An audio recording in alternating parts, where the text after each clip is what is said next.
शहर के एक होटल में आयोजित वीबीजी रामजी योजना को लेकर प्रेस वार्ता में केंद्रीय जल शक्ति राज्य मंत्री राजभूषण निषाद ने कांग्रेस पर तीखा हमला बोला। उन्होंने कहा कि कांग्रेस को राम के नाम से परेशानी होती है, जबकि महात्मा गांधी रामराज्य की बात करते थे। उन्होंने स्पष्ट किया कि मोदी सरकार में नाम नहीं, काम बोलता है और विकसित भारत 2047 के लक्ष्य के तहत गरीब, पिछड़े, जनजातीय और वंचित वर्ग को सम्मानजनक रोजगार देने की दिशा में ठोस कदम उठाए जा रहे हैं। निषाद ने बताया कि नई योजना में हर ग्रामीण परिवार को 125 दिन का रोजगार मिलेगा। वहीं वन क्षेत्रों में कार्यरत अनुसूचित जनजाति के श्रमिकों को 25 दिन अतिरिक्त रोजगार दिया जाएगा।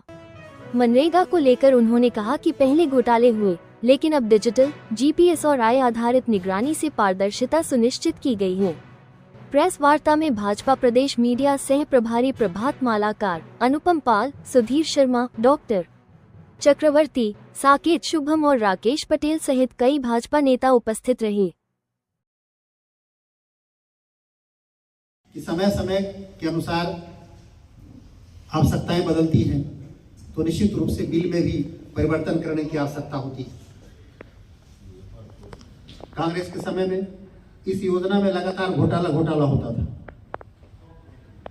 80 साल का आदमी मिट्टी ढोने का काम दिखाया जाता था।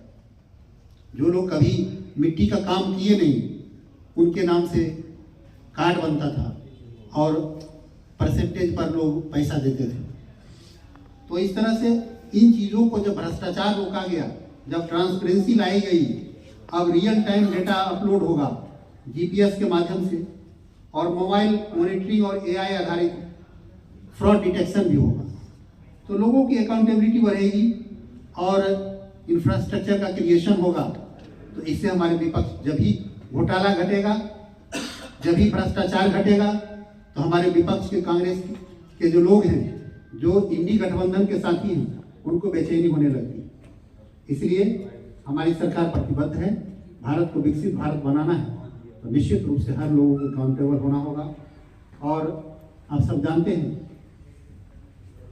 कि इसमें कुछ प्राथमिकताएं को फोकस में रखा गया है, जैसे जल संबंधी कार्य और ग्रामीण बुनियादी ढांचा बनाना, आजीविका संबंधी बुनियादी ढांचा बनाना, खराब मौसम के कारण काम में कमी को कम करना, और जैसा कि मैंने पहले बताया कि खेती के समय में, कटाई बुआई के समय में 60 दिन उनको खेती कार्य के लिए छोड़ दिया जाएगा, ताकि किसानों को जो अनस्किल्ड वर्कर की कमी ना हो।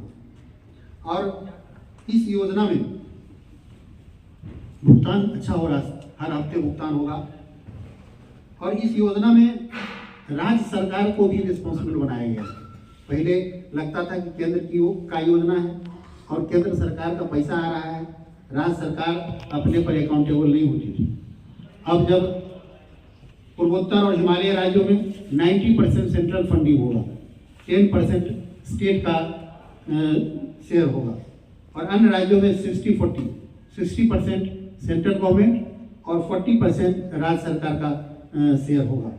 तो इस तरह से जब राज्य सरकार भी पैसा देगी, तो निश्चित रूप से काम का जो इंफ्रास्ट्रक्चर डेवलपमेंट होगा वो अकाउंटेबल होगा, लोगों को पता चलेगा कि सही ये काम हो रहा है।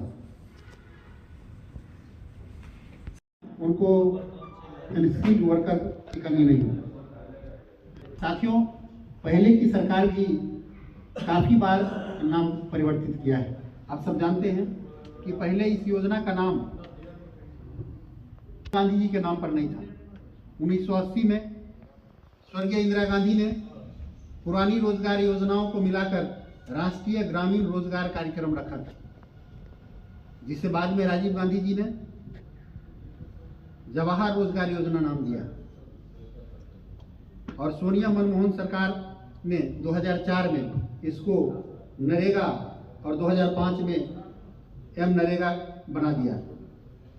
जब कांग्रेस की सरकार, सोनिया जी और मनमोहन जी की सरकार ने जवाहर रोजगार का नाम बदला था, तो क्या उन्होंने जवाहरलाल नेहरू का अपमान किया था? आज जिस तरह का प्रपंच रच रहे हैं, जिस तरह लोगों को दिग्भ्रमित करने का विपक्ष के साथ ही हमारे काम कर रहे हैं, ये दुर्भाग्यपूर्ण है। उनका इतिहास खुद बताता है कि उन्होंने कितनी बार नाम बदला है इस योजना का। नए साल की नई शुरुआत, नई उम्मीदें, नया जोश और जनता के भरोसे के साथ MUZ न्यूज की ओर से आप सभी को नव वर्ष की हार्दिक शुभकामनाएं। साथ बने रहें MUZ न्यूज।